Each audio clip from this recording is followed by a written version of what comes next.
guys, this is Dallas. Today I want to talk to you about something that a lot of people are dealing with, but you don't really know you're dealing with.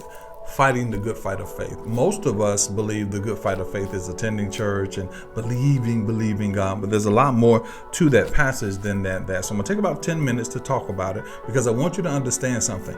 You are already fighting the good fight of faith. What you have to do is now intensify your fight and learn the techniques. Let me say it again.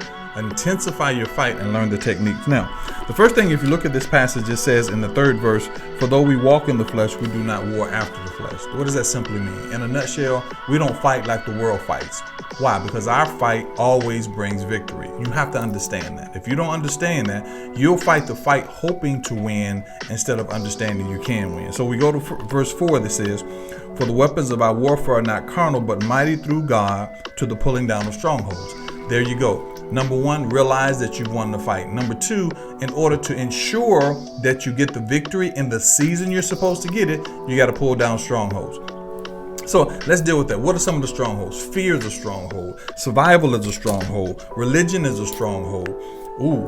Selfishness is a stronghold. And I know that sounds really weird because there's a part of you that needs to make sure you take care of yourself. And so emotional attachment, stronghold, big stronghold, probably one of the biggest ones that I'm talking to, second only to fear. Now, what does that mean? That means you think you have to do good stuff to be defined as good in heaven. It's not good as in heaven because you do good stuff. If you look at the word good, you see 2 O's. Okay. And it's obvious, but you look at God, you see 1 O, obedience. You have to be obedient because sometimes in your obedience, it may not be okay. It may not be the obvious thing, but it always takes you to the promise. He said through the pulling down of strongholds. Your job today, your job tomorrow is to pull down strongholds. What are you emotionally attached to? Are you emotionally attached to the past? Or you miss somebody or whatever those situation is? It's not the fact that you disrespect them because I miss my father, for example, with all my heart. I don't lose respect because I continually move on. It means when you break those strongholds, you destroy their attachment to you, or you're slave to them, or you let those things master you, and you then begin to control the narrative. Very simple. When you control the narrative, you then go in the direction that's already promised to you. Listen, you are promised a victory. You are promised to win. If you're not winning right now, it doesn't mean that you're losing. It means you're processing. If you don't see the victory, you're in process. 1 plants, 1 water, God gives the increase. So you're in the processing part. So if you're in the processing part, that means you should be already excited because in order for something to be processed, when something is processed, it's already going to the promise next. When you put a seed in the ground just sits there, you're looking at it, then all of a sudden a little sprout comes up in the ground. You're excited because you know you're 1 step closer to getting what the tree is supposed to produce, and that's fruit. So you have to bind the strong man. You got to get those strongholds out of your life. How do you do it? Number 1, you get knowledge. Fear is number 1. Get knowledge about things.